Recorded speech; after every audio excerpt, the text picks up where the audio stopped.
Muy buen y bendecido día tengan todos ustedes. Bienvenidos a esta unidad temática número 3 en la que estaremos abordando el cierre de nuestra unidad referente a seguros marítimos y procedimientos ordinarios. El día de hoy vamos a hacer algunas reflexiones en las que vamos a evidenciar la importancia del seguro marítimo, identificando los elementos y los tipos de seguros marítimos existentes dentro de la legislación venezolana. Y posterior a ello, vamos a considerar algunas nociones generales del procedimiento marítimo, indicando cuáles son esos principios que fundamentan el procedimiento en general y haciendo algunos tips de ese íter procedimental dentro del derecho venezolano. Y sin más preámbulos, vamos ya a sumergirnos en el desarrollo de esta unidad temática número 3. Y para esto vamos a empezar haciendo referencia a lo que es el contrato de seguro. Y no podemos iniciar esta unidad temática sin referirnos al hecho de que el contrato de seguro es ese acuerdo de voluntades que va a permitir que las partes, asegurado y asegurador, puedan acordar a través de un contrato la protección de una situación futura e incierta, que cuando se llega a materializar, la empresa aseguradora se compromete a indemnizar siempre y cuando se materialice el riesgo que está previsto en en la póliza y que el asegurado o tomador haya cancelado lo establecido en la póliza como prima de seguro. Entonces, tomando en consideración esa definición de lo que se entiende por el contrato de seguro, vamos entonces a vincularla o articularla con el contrato de seguro marítimo. Y para esto tenemos que referirnos al hecho de que el contrato de seguro marítimo es ese acuerdo de voluntades por medio del cual el asegurador, es decir, la empresa aseguradora, se compromete a indemnizar al asegurado, que en este caso va a ser el dueño del buque, es decir, el propietario, el armador, entre otros, mediante el pago de una prima en la forma que ha sido establecida, en la forma que ha sido convenida en la póliza, es decir, en ese documento en donde vamos a establecer las condiciones, vamos a identificar las partes, los riesgos que están latentes, contra todas las pérdidas marítimas que están expuestas dentro de en ese contrato, han quedado reflejados en ese contrato, extendiéndose por sus pérdidas o por sus usos de comercio, a cubrir las pérdidas que son sufridas en aguas interiores o durante estas operaciones terrestres que se consideran como accesorias a la navegación. Considerando entonces esa definición del contrato de seguro marítimo, vamos a ver las partes del contrato de seguro marítimo. Como en todo contrato de seguro, vamos a tener la persona que es el asegurador y una persona que tiene el interés asegurado. La persona del asegurador es esta empresa que puede asumir la condición de empresa aseguradora o aseguradora que de alguna manera va a asumir los riesgos que están dispuestos en la póliza. Y por otra parte está la persona que posee el interés asegurable. La persona que posee el interés asegurable puede estar establecida como el propietario del buque, el armador, o si estamos en un contrato, como el caso del contrato de fletamento, haríamos entonces como persona con interés asegurable al fletador, que es la persona que en este caso ha arrendado el buque. Y el objeto del contrato no es otro que el interés asegurable, es decir, el objeto donde versa ese interés que se posee, que puede ser el buque o la embarcación o en otros casos la mercancía que es transportada cuando hablamos de un contrato de transporte de mercancía o cuando hablamos del caso de fletamento. Bien, de fletamento por viaje o de fletamento por tiempo, estaríamos entonces también considerando estos elementos como objeto del contrato del seguro marítimo. Pero para ser más precisos, la ley del comercio marítimo establece en el artículo 376 como objeto de contrato de seguros los siguientes: las provisiones, las mercancías y equipajes, el lucro esperado por la llegada de la mercancía, para evitar, por supuesto, que existan esos riesgos que vimos en la clase pasada, como por ejemplo, la colisión, el abordaje, la avería a la gruesa, entre otros.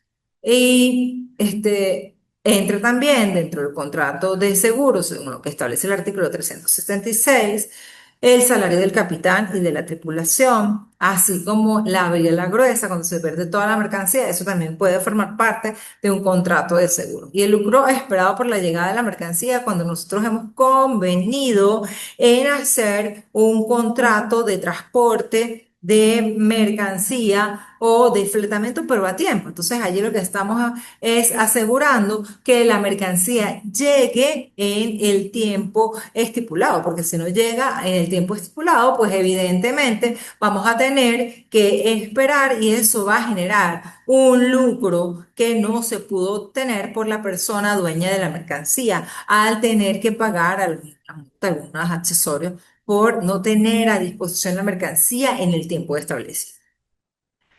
Dentro del contrato de seguro también nosotros tenemos que evidenciar lo que es la póliza. Cuando hacemos referencia a la póliza, debemos mencionar que lo que establece la Ley de Comercio Marítimo, específicamente en el artículo 380, es que la póliza es ese documento en donde se plasma cada uno de los elementos propios del contrato de seguro, en este caso del seguro marítimo. Entonces allí debemos identificar la parte de asegurador, pero también la parte de la persona que tiene el interés asegurable.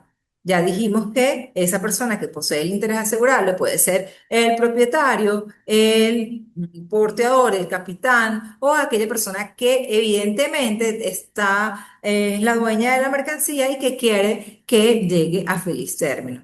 De la misma manera, se establece lo que se está asegurando. Considerando lo que es materia de objeto de seguro, debe indicarse de manera específica cuáles son los objetos que forman parte de ese contrato de seguro.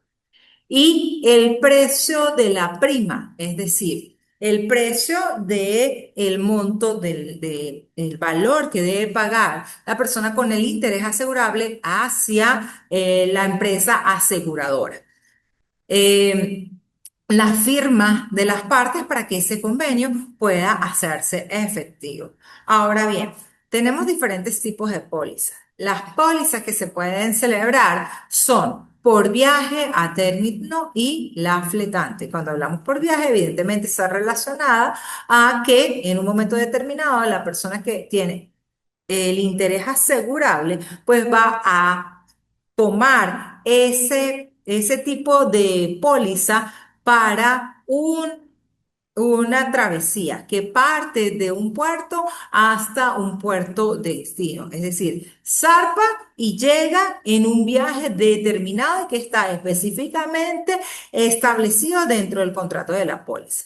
A término es esa póliza que establece una duración en el periodo de navegación, es decir, 30 días, 15 días, 45 días. Pero imaginemos que en un momento determinado el buque o la embarcación todavía no haya llegado a feliz arribo al puerto de destino. Entonces, en este caso, se puede extender un poco el contrato de seguro para que podamos evidenciar la efectividad que tiene el contrato. Y en todo caso, cuando lleguemos a un puerto seguro, aunque no sea nuestro puerto de destino, nosotros podemos suscribir el contrato de seguro a término o extender ese contrato de seguro para que los efectos sean evidentemente los efectos de protección, los efectos de que en caso de materializarse el riesgo que nosotros estamos temiendo que ocurra, pues puedan ser cubiertos por la empresa aseguradora. Y en el caso de las pólizas por fletante, pues ahí estamos en referencia a determinar si es fletamento con la condición de gestión náutica o solamente por fletamento por gestión comercial. En cuanto a las clases de seguros marítimos, debemos mencionar que además van a estar estipuladas dentro de la Ley de Comercio Marítimo, específicamente en el artículo 403, el seguro sobre buque. En el seguro sobre buque se va a determinar completamente la embarcación. Es decir, allí vamos a considerar las particularidades de la embarcación, todas esas características de la embarcación que nosotros queremos que se cubra para evitar que pueda suceder una situación nefasta en cuanto a esa embarcación. Luego tenemos sobre mercancías que está dispuesto en el artículo 415. En este artículo 415 se evidencia la importancia de detallar cada una de la mercancía buena, dañada, averiada, que forma parte o que está localizada en los contenedores que se han provisto para poder llevar la mercancía de un tramo a otro. También tenemos en la misma ley de comercio marítimo lo relacionado a el seguro marítimo de almacén a almacén. Y este va a estar referido a aquel seguro que va a permitir que desde el almacén general de depósito de la mercancía comience a correr los efectos del seguro hasta que llegue nuevamente a un almacén general de depósito en el puerto de destino. Y esto evidencia que el almacén es ya tierra y no espacio de navegación, pero sí va a cubrir todos los riesgos que pueden ocasionarse en, ya no en la travesía, pero sí en el momento en que esa mercancía es entregada. Recordemos, como lo decíamos en clases pasadas, que allí, cuando ha llegado la mercancía a un almacén general de depósito, la persona que es la que va a retirar la mercancía debe llevar su carta de porte. Y la carta de porte debe coincidir con la carta de porte o el BIS online que posee la persona del almacén general, es decir, la persona que va a hacer entrega de esa mercancía para poder evidenciar quién es el propietario, la mercancía que se le va a entregar a esa persona, entre otras cosas. Luego también tenemos, dentro de la misma ley de comercio marítimo, la clasificación del seguro marítimo por precio de pasaje. Y esto evidentemente es un tipo de seguro que está referido al importe que nosotros hemos pagado al momento de comprar un billete o pasaje y allí se incluye la tarifa de el asegurado, así como también del equipaje que lleva esa persona. Entonces, él tendrá que mencionar cuál es el valor del equipaje de mano que posee para que en caso de que llegue a ocurrir un siniestro, pues la empresa aseguradora responda por la pérdida o bien total o bien parcial de esa mercancía. Otra de las clases de seguro marítimo que están previstas en la Ley de Comercio Marítimo es la referente a el lucro esperado, tal como lo evidencia el artículo 430 de la Ley de Comercio Marítimo. Allí se establece que en caso de que exista una ganancia que pueda obtenerse por llevar la mercancía a feliz arribo de destino, pues deberá indemnizarle a la persona que posee ese interés asegurado. Y la responsabilidad por daños a terceros, que está prevista en el artículo 431, es la que permite evidenciar en todo caso que si existen los riesgos de daños a terceros, pues en el supuesto de llegarse a materializar, es allí donde debemos, en todo caso, hacer efectiva la póliza.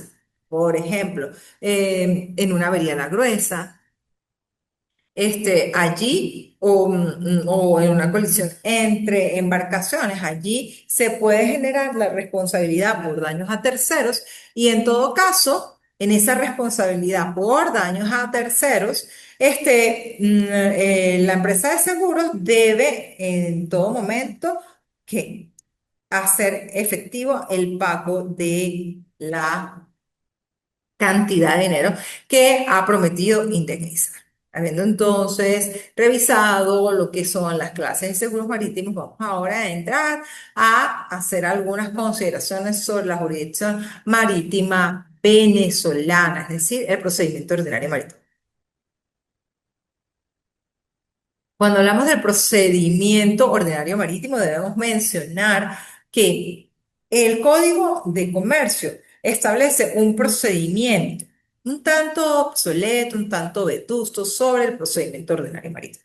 Pero con la entrada en vigencia de la Constitución de la República Bolivariana de Venezuela en el año 1999 y con la modificación del andamiaje jurídico que nosotros hemos venido considerando durante esta asignatura en la materia especial de navegación marítima, se ha hecho una adaptación a lo que es el procedimiento ordinario marítimo. Es un procedimiento que se fundamenta en la oralidad. Todas sus actuaciones van a evidenciarse frente al juez y de manera oral. Y de manera escrita queda solamente como un resumen de las actuaciones que se practicaron presentándose esto a través de informes.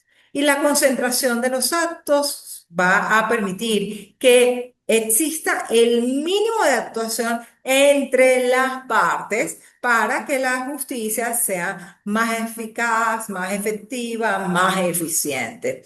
El principio de la inmediación que forma parte también de la jurisdicción marítima ordinaria venezolana, establece que las partes tienen que ponerse de acuerdo para el logro de la justicia. Y frente a ella tiene siempre que estar el juez como mediador del proceso. Luego tenemos la gratitud, que es una de las bases fundamentales de los procesos ordinarios en Venezuela y que está consagrada específicamente dentro de la Constitución de la República. Y finalmente la publicidad. Tan es así que la sentencia que resuelve alguna controversia marítima debe ser publicada en extenso dentro de los 30 días siguientes de haberla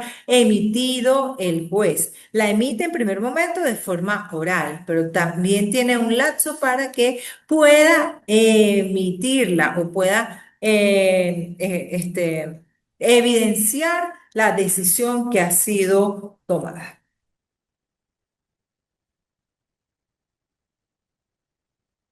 Y habiendo hecho esas consideraciones sobre el procedimiento ordinario marítimo, vamos a ver el interprocedimental. Ojo, no me voy a enfocar en cada una de sus partes porque para eso ustedes tienen la legislación o la asignatura de Derecho Procesal Civil y seguramente que aquí le van a explicar un poco mejor lo que son las fases del procedimiento ordinario. Sin embargo, como en todo procedimiento ordinario, recordemos que en el caso de los procedimientos materia jurisdiccional, debemos mencionar que este comprende un conjunto de actuaciones de forma consecutiva y consecuenciales que de alguna u otra manera van a hacer efectivo el procedimiento como tal. Allí tenemos que, como en todo procedimiento, este inicia por la demanda. La demanda que debe contener todos los requisitos que exige código de procedimiento civil, identificación de las partes, identificación del tribunal, el motivo de hecho, los fundamentos de derecho, la persona que está asistiendo, en ese caso, a la parte que está demandando. Ojo, pero en ese momento en que se presenta la demanda puede ocurrir una situación. Y esta situación es que esta persona puede presentar la demanda sin estar asistido. Y al momento de presentar ese libelo, él debe entender que debe comparecer el abogado para que se pueda establecer la actuación como válida. Y esa comparecencia del abogado debe estar eh, eh, en, determinada dentro de los 10 días siguientes a la presentación de la demanda. Porque si pasa ese tiempo, se considera que ha desistido de la pretensión que pretende enervar. Importante en este momento considerar que con la demanda debe acompañar la persona que está fungiendo como demandante de todas las pruebas documentales. O sea, allí las referencia, las hace, las menciona. Y para que la contraparte se entere de la existencia de esa demanda, es necesario que se cite al demandado. Aquí es algo muy interesante porque la citación se puede practicar o bien en la persona del capitán o bien en la persona de dos testigos que formen parte de la tripulación y que sean mayores de edad. Y se deja constancia en el expediente de que se ha practicado de esta manera. Luego viene el periodo para la contestación de la demanda. En ese periodo de la contestación de la demanda puede el demandado tener varias actuaciones. La primera de ellas es promover cuestiones previas. Es decir, el demandado puede indicar que evidentemente no era el tribunal a quien se debía demandar. No tiene la condición de demandado, no tiene un interés o hay litispendencia. Cualquiera de las que establezca el artículo 346 del Código de Procedimiento Civil. Eh, si es de defecto de forma, pues debe haber la subsanación del defecto. Y por si fuera poco, el juez debe resolver la interlocutoria.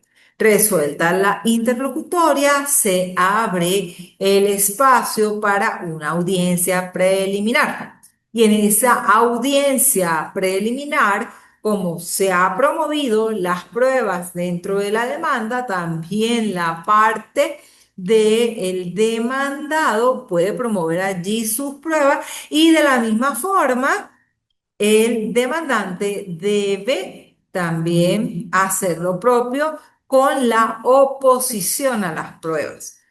Demandante y demandado pueden oponerse a las pruebas. Y en esa posición de las pruebas tienen 5 días y el juez va a decidir al tercer día sobre la oposición de las pruebas. Luego, pruebas que no hayan sido solicitada la oposición de las mismas se exhiben y en caso de ser una prueba de inspección se realiza la inspección del buque, la inspección de las fotografías, entre otras. De allí se abre periodo, la fase del interprocedimental, denominado la audiencia oral, y en esa audiencia oral deben comparecer las partes. Imaginemos que la parte del demandante no compareció, se entiende entonces que ha desistido de su pretensión. Y en este caso, el juez va a escuchar a ambas partes con sus abogados esgrimiendo una exposición oral de las pruebas y la recepción de las pruebas y emitirá una decisión dentro de los 30 minutos, pero para proteger ese principio y ese registro de la decisión debe publicarse, y ahí es donde opera el principio de la publicidad, en un lapso no mayor a los 10 días de haberse emitido la decisión por la parte de la autoridad competente. Y es importante mencionar que en materia de apelación se puede apelar la decisión en ambos efectos. Aquí tenemos las lecturas recomendadas para esta unidad y también les comento que esta unidad va a ser evaluada con una ponderación del 40% y para esto vamos a asignar una actividad denominada como cuestionario para que ustedes en un tiempo prudencial pues puedan resolver el mismo. Así las cosas, y hecha ya la presentación de la última unidad, es menester mencionar que durante nuestra asignatura hemos realizado un esbozo de lo que es el derecho marítimo, indicando también los tipos de autoridades marítimas existentes en Venezuela. Hicimos lo propio mencionando lo que es el buque, consideramos la naturaleza particular del buque. Y hablamos también de dónde se inserta esa propiedad del buque a través del RENAVE. De la misma forma, hicimos lo propio con los sujetos marítimos, especificando la función de cada uno de ellos. Pasamos a los contratos de utilización del buque y los riesgos marítimos, que es uno de los contratos más seleccionados y usados dentro del derecho marítimo a nivel mundial. Y finalmente culminamos nuestra unidad el día de hoy con los seguros marítimos y el procedimiento marítimo. Así las cosas, les invito a que realicen la actividad que quedó pendiente, que es la del cuestionario, y que si por los momentos usted está fuera del lapso de las entregas, recuerde que tenemos un proceso de nivelación es el que le va a permitir en todo momento ponernos al día en una fecha que ha sido establecida por la administración de ELIS. Entonces, así las cosas, me despido de ustedes, les deseo el mayor de los éxitos. Les recuerdo que tenemos esa actividad del cuestionario que está dispuesto a partir, y voy a permitirme revisar por acá, a partir del 3 de noviembre al 9 de noviembre, amplio inclusive, y que será valorado con una ponderación del 40%. Si tienen alguna duda, si tienen alguna pregunta, lo pueden hacer por las vías pertinentes que están dispuestas por el IESI. Con todo el gusto les daré respuesta a las mismas. Sin más a qué hacer referencia, se despide de ustedes Mariana Buitrago. Feliz y bendecido día para todos. Hasta luego.